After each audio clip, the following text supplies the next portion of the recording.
Azərbaycan prezidenti bildirdi ki, həmin o ümumiyyətlə tədbirdə Ermənistanla aramızda artıq sülh dövrü başlayır. Sizcə bunun üçün hansı addımlar atılacaq? Yəni indi artıq Ermənistandan hansı addımları gözləyəcəyik biz bundan sonra?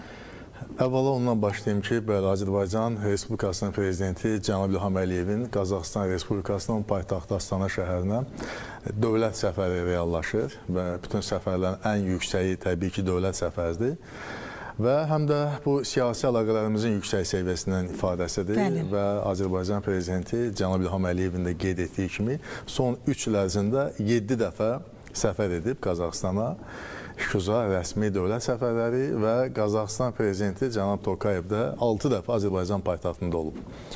Və bu siyasi dialoqun özü, bu rəqəmlərin özü bizim əlaqələrimizin yüksək səviyyəsinin bir ifadəsidir. Və eyni zamanda fundamental məsələlərdə bizim mövqeyimiz üst-üstə düşür. Çünki biz strateji tərəfdaş və müttəfiqlərik. Və 2005-ci ildə müvafiq sənəd imzalanıb və 2005-ci ildən üzübəri 20 ildir ki, bizim münasibətlərimiz müttəfiqlik səviyyəsinə yüksəlib. Onu biz 20-ci il dönümündə qeyd edirik və eyni zamanda Bakıda keçən illəri bilirsiniz ki, Bakıda Ali Dövlətlərarası Şuranın ilk iclası keçirildi. Astanada ikinci iclasıdır. Və bu iclaslar çərçivəsində əlaqələrimizin bütün geniş spektrinə dair məsələlər müzakirə olunacaq. Həm iqtisadi, həm siyasi, humanitar, deməli, nəqliyyat, tranzit və digər məsələlər. Və bunun üçün də hüquqi bazada kifayət qədər güclüdür və təxminən 170-ə qədər sənəd imzalanıb iki tərəfli münasibətlərimizlə bağlı.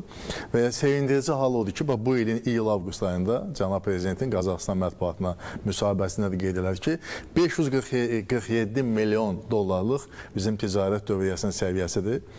Bu artımdır. Məsələn, keçən illəri bu cəmsi 470 milyon idi. Yəni, avqust 8 ay ərzində rəqəm daha böyüyüb, yəni dinamika yüksəkdir. Sürətlə əlaqələrimiz inkişaf eləyir və investisiya mühiti də getdikcə genişlənir və bilirsiniz ki, Azərbaycan 225 milyon dollar əgər Qazaxıstan iqtisadiyyatına investisiya qoyubsa, qarşı tərəfində 136 milyonluq investisiyası var və bir 250-yə qədər də Qazaxıstan şirkəti, Qazax kapitallı şirkət Azərbaycanda fəaliyyət göstərir ki, bütün bu rəqəmlər onu bir daha təsdiqləyir ki, bizim həm iki tərəfli formatda, həm digər beynəlxalq təşkilatlarda, xüsusilə Türk Dövlətləri Təşkilatında əlaqələrimiz sürətlə inkişaf etməkdədir. O ki, qaldı konkret sualınızla bağlı məsələlərə.